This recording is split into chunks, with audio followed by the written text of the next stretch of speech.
ನೀವು ನಂದು ಅಲ್ಲ, ನನ್ನ ವೈಯಕ್ತಿಕ ನಿರ್ಧಾರ ಅಲ್ಲ, ಡಿಜೆ ಬಗ್ಗೆ ಸುಮಾರು SOP ಬಂದಿದೆ ಗೌರ್ಮೆಂಟ್ ಇಂದ. ಸೊ ಇದು ಎಲ್ಲ ಜಿಲ್ಲೆಯಲ್ಲೂ ಅಪ್ಲೈ ಆಗ್ತಾ ಇದೆ, ದಯಮಾಡಿ ಅರ್ಥ ಮಾಡ್ಕೊಳ್ಳಿ. ನೀವು ನನಗೆ ನಾನು ಗೌರ್ಮೆಂಟ್ ಏನೋ ಮಾಡ್ತಾ ಇದ್ದೀನಿ ಅನ್ನೋ ತರ ಇನ್ನೂ ಸೀನಿಯರ್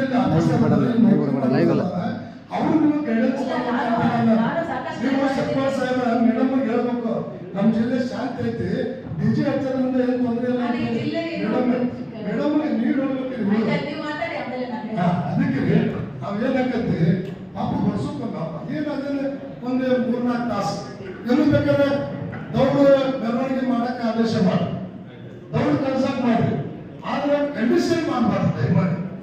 ಈಗ ಗ್ರಾಮೀಣ ಪ್ರದೇಶದಲ್ಲಿ ಜನರು ನಾವ ಸುಧಾರಿಸಿದ್ದೇವೆ. ನಾವು ಒಂದ್ ಸ್ವಲ್ಪ ಟೈಮ್ ನಾವು ಕಾನೂನನ್ನ ತಗೊಂಡಿದ್ದಾನೆ ಗಣಪತಿ ಇಟ್ಟ ನಾವು ಪರ್ಮಿಷನ್. ಈಗ ನಿಮ್ಮೆಲ್ಲ ಕಂಡೀಷನ್ಗೆ ಈ 30 ಕಂಡೀಷನ್ ಒಳಗೆ ನಿಮ್ದೇನ್ ಕಂಡೀಷನ್ ಅನ್ನೋದು ಅದನ್ನ ಮಾಡೋದು. ಅದಕ್ಕೆ ದಯಮಾಡಿ ನಾವೆಲ್ಲ ನಮ್ಮ ಕೃಷಿ ಸಾಹೇಬ್ ಈಗ 2ನೇ ಮೀಟಿಂಗ್ ನಾವು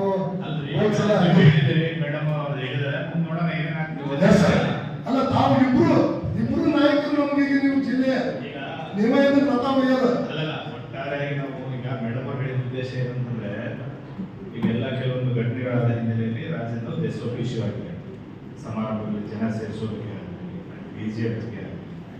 ಸೊ ಆ ಪ್ರಕಾರ ಇದು ನಮ್ದು ಅಂತ ಅವ್ರು ಹೇಳಿದ್ದಾರೆ. ಹೇಳಿದ ನಂತರ ನಮ್ಮ ಅನಿಸಿಕೆ ಮತ್ತು ರಾಜ್ಯ ಸರ್ಕಾರದ ಏನು ಮಾರ್ಗಸೂಚಿ ಇದೆ ಪ್ಲಸ್ ನಮ್ದೆಲ್ಲ ಹಿನ್ನೆಲೆ ಇಟ್ಕೊಂಡು ನಾವು ಒಂದು ದಿಶೆ ತಗೋತಾರೆ. ಬಟ್ ಏನು ಅಂತಂದ್ರೆ ಉದ್ದೇಶ ಹಬ್ಬ ಚೆನ್ನಾಗಿ ಆಗ್ಬೇಕು, ಇನ್ನಿತರ 5 ಘಟನೆಗಳು ಆಗಬಾರ್ದು ಉದ್ದೇಶ ಮಾಡ್ತೇವೆ. ನಾವು ಯಾವುದು ನಿಮ್ಮ ಸಂತೋಷವನ್ನು